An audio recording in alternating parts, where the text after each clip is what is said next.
couple of questions on Syria. Yesterday, there's a drone attack to a U.S. base in northeast Syria, which resulted in one death and 6 injured. After that, U.S. launched a airstrike, also killed 11 people in Syria. Any reaction from the Secretary General on this incident? Oh, well, of course, we continue to be worried about all of the continuing tensions, and we are trying to see what can be done to lower the tensions from different forces in Syria, and we'll continue with those efforts. Do you not to urge everybody to respect the sovereignty and territorial integrity of Syria? Well, of course, that's a given, and obviously it's important that the sovereignty and territorial integrity of Syria is respected. At the same time, you're aware of the complexity of the situation of foreign forces, but we call for them to exercise restraint. But do you think the presence of the U.S. military in Syria is illegal or not? That's not an issue that we're dealing with at this stage. There's been a war. But is that because it sounds very familiar. This week we talk a lot about the UN Charter, the international law, and relative resolutions.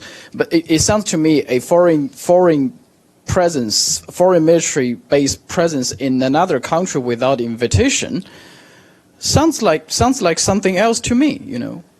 I'll leave your analysis to you. There's at this stage. What's the difference between Syria, the situation in Syria, and the situation in Ukraine? There's no U.S. armed forces inside of Syria, and so I don't have a.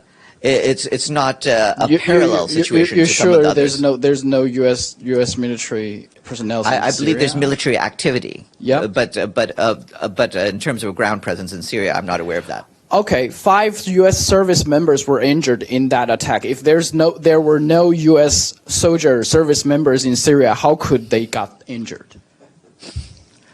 That's weird, right? Should I ask you about that?